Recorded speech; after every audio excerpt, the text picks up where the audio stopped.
Hi everyone, Miss Miley here again, and we're going to check out the last two chapters of Waking the Rainbow Dragon, chapters 13 and 14. So quick recap though, just like we've been doing. So they were able to find the Rainbow Dragon, and Obi's dragon stone glowed super bright, and that scared away Kwaku, the big spider, who I really did not like. And they were able to free the rainbow dragon and bring her out of the cave, so now she can help make rain, so that their food and their crops and the ground and everything will get wet and things will start to grow, also so they can have water to drink. And so that's what Obi and the rainbow dragon have been doing now. And then Kepri decided she wanted to fly while the rainbow dragon was making a rainbow. So now we're going to finish with chapter 13 and 14, and chapter 13 is Dayo's story. Kepri and the rainbow dragon flew down from the sky. Obi slid off the rainbow dragon's back and ran to his parents. "Mom, Dad," he cried. "Hooray for Obi," the villagers cheered. Obi's dragon stone began to glow. "The rainbow dragon wants me to tell you her story. Her name is Dayo." "Dayo?" Anna repeated, hopping off of Kepri. "That's a cool name. Did she say how Kwaku trapped her in the cave?" "Kwaku tricked her," Obi went on. "He told the rainbow dragon he knew the most beautiful song in the world. She asked to hear the song, but the song was really a spell that made her fall asleep, and then he spun the cocoon around her." Remember, Obi said a couple chapters ago that Kwaku sometimes was helpful and sometimes caused trouble. So this time he caused some trouble. Some of the villagers gasped. "Why would he do that?" Anna asked. "Kwaku was mad at Dayo," Obi explained. "The last time the rains come and the water flooded his den. So where Kwaku lived when the rain happened the last time, it flooded his home. He trapped Dayo because he didn't want that to ever happen again. It kind of sounds like he also got a little scared that if rain came again, it could flood his home." Obi's father nodded. "He is a tricky one," he says. Dayo couldn't move, but her mind was still very powerful. She called out for help, and Drake's dragon Worm held her. So look, there's Drake and Worm. "Dayo is grateful to you both and your dragons," Obi told Drake and Anna. Two young boys ran into the village. "The waterfall is flowing again," one of them shouted. The villagers cheered and hugged one another. "I'm glad the rainbow dragon is safe now," Anna said. "But what if Kwaku tries to trick her again?" "Dayo says she knows not to trust Kwaku ever again." "I would not trust that spider either. And now that she and I have connected, she will call on me if she ever gets in trouble." Obi looked down at his glowing dragonstone, and a sad look crossed his face. "Dayo says that she must go back to her cave. So remember, Dayo doesn't stay out the whole time. She just comes to help with the rain, and then she goes back to her cave, which is different than Worm and Kepri and like Shu, because they are with their dragon masters all the time. She must watch over the land like she always has." So here. And you can see the look on his face. He is feeling sad because he just connected with her. He hugged his dragon. "I will miss you, Dayo," he said. The rainbow dragon wrapped her body around Obi, giving him a quick hug. Then she floated up into the sky and flew away.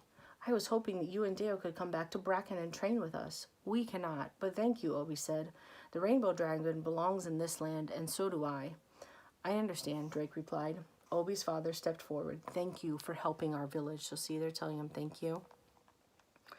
"You will always be welcome here." "Thank you," Drake said. "Now we must get home. Our friends will be getting worried about us." "Goodbye," Anna called out. Drake and Anna touched their dragons, then Worm transported the four of them back to Bracken in a flash of green light. Uh-oh, chapter 14's title says Trouble at the Castle. "Diego, what are you doing?" The first thing Drake and Anna heard when they landed in the training room was Griffith's voice. He sounded angry. They quickly left Worm and Kepri and followed the sound to the classroom. "Please stop," Griffith was yelling at a short round wizard. Diego was Griffith's friend, and he helped the dragon masters many times. So there they are, right here. There's Diego. But now he was making a mess of the classroom. He took book after book off the shelf and tossed them on the floor. "Where is it? It has to be here," Diego muttered to himself, ignoring Griffith. "Diego, calm down," Griffith ordered. Suddenly, Diego held up a book. "I found it," he cried, and he spun around facing Griffith. So there, he found the book he was looking for. Griffith gasped, and his mouth dropped open in surprise. That's when Drake noticed something. Diego's eyes were red.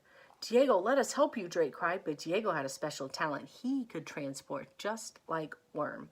Poof! The wizard disappeared. Rory Bowenpetcher came running into the classroom. "What's all the yelling about?" Rory asked. Then she stopped. "Drake, Anna, you're back." Yes, and we saved the rainbow dragon, Anna said, but that's not why Griffith was just yelling. Diego was here. His eyes were the color of red.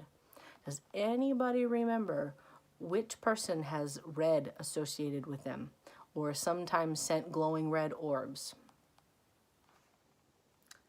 His eyes were red, the color of Maldred, Drake said. I think he was under a spell. Remember, Maldred's the bad guy. Uh-oh. Everyone was very quiet. Maldred was a very bad wizard. He had attacked King Roland's castle, and he tried to take all the dragons away. The dragon masters, Griffith and Diego, had stopped him. Bo turned to Griffith. But you and Diego sent Maldred to the Wizards' Council prison, he said. He can't use magic while he's there. That's what that letter was earlier. Remember, Griffith didn't go with them because he got a letter, and it said that his face went dark, so it means that something in the letter either upset him or was not good news. Oh, no, Rory yelled, and she balled her hands into a fist. We have to find him, because the letter had said that Maldred escaped. What would you want with Diego? Petra asked. It looks like Maldred has used Diego to steal a book from me, Griffith said as he rifled through the bookshelf. But no, wait, it couldn't be. Oh, Diego took my book about the Naga, a dragon of legend. Is that bad? Drake asked. Griffith nodded. Very bad. If Maldred is seeking the Naga, then the whole world is in danger. I think we read a little bit about the Naga at one point. So, if you haven't read that one, I will try to get that story. But that's the end of the Dragon Masters Waking the Rainbow Dragon. I hope you've enjoyed. My goal is to get maybe more of them so I can read them to you some more. So, miss you all. See you next time. Bye.